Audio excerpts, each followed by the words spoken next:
নমস্কাৰ কি খবৰ আইসকল ভালে আছে নে সকলোলৈকে পলমকৈ হ'লেও ৰঙালী বিহুৰ আৰু অসমীয়া নৱবৰ্ষৰ বহুত বহুত মৰম আৰু শুভেচ্ছা জ্ঞাপন কৰিছোঁ যিহেতু সকলোৱে জানে যে আজি আমাৰ অনুষ্ঠানৰ শেষ অনুষ্ঠান এই বছৰৰ বিহু অনুষ্ঠানৰ গতিকে শেষৰ এই অনুষ্ঠানখন আপোনালোকৰ লগত একেলগে আমি গীত মাত হাঁহি ধেমালিৰে সুন্দৰকৈ কৰিবলৈ আহিছোঁ আমাৰ অনুষ্ঠানত কিবা যদি ভুল হয় একেবাৰে নিজৰ বুলি ভাবি যেন ক্ষমা কৰে এটা সুন্দৰ গীতেৰে আমাৰ অনুষ্ঠান আৰম্ভ কৰিছোঁ সকলোৰে সহযোগিতা কামনা কৰিলোঁ ধন্যবাদ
সকলোলৈকে পলমকৈ হ'লেও ৰঙালী বিহুৰ আৰু অসমীয়া নৱবৰ্ষৰ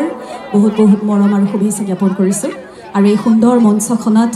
আপোনালোকৰ মাজলৈ আহিবলৈ এইকণ সুযোগ দিয়াৰ বাবে সমূহ কৰ্মকৰ্তা তথা উপস্থিত সকলো ৰাইজলৈ আন্তৰিক ধন্যবাদ কৃতজ্ঞতা জ্ঞাপন কৰিছোঁ সকলোৱে জানে দেশৰ পৰিস্থিতি আৰু এই দেশৰ পৰিস্থিতিৰ এই জৰুৰীকালীন সময়ত সকলোৱে আমি সিদ্ধান্ত লৈছোঁ যে আজি আমাৰ শেষৰ অনুষ্ঠান বিহুৰ মঞ্চৰ অহা কাইলৈৰ পৰা যিমানখিনি আমাৰ অনুষ্ঠান আছিলে আমি সকলোৱে বাতিল কৰিছোঁ আৰু মই এই মঞ্চৰ পৰাই আহ্বান জনাইছোঁ যে সকলো ৰাইজ এতিয়া একগোট হোৱাৰ সময় গতিকে আমি সকলো আহক আমি একগোট হওঁ আমি প্ৰাৰ্থনা জনাওঁ ভাৰতবৰ্ষ আৰু ভাৰতীয় সেনাৰ বাবে সকলোৱে প্ৰাৰ্থনা কৰিব সকলোৱে একগোট হৈ এইখিনি সময়ত নতুন ৰূপত আপোনালোকে অতি মৰমেৰে আঁকোৱালি ল'লে সেই সুন্দৰ মিঠা গীতটো এইবাৰ শুনাব বিচাৰিছোঁ সকলোৱে সহযোগ কৰিলে ভাল লাগিব ধন্যবাদ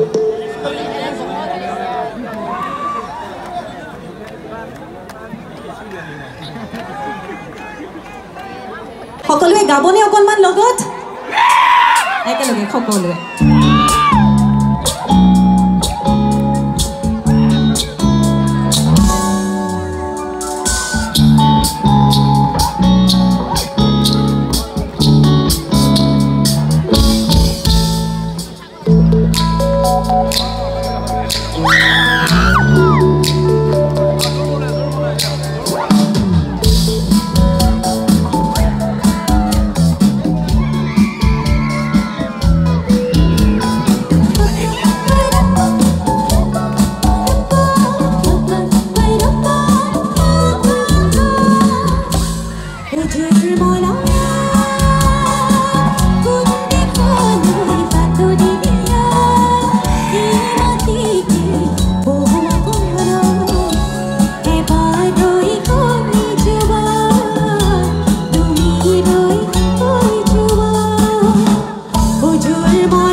গীত বিপিন চাউদাং দা আমাৰ মৰমৰ বিপিন দাই এই গীতটো বনাইছিলে আপোনালোকে শুনিছে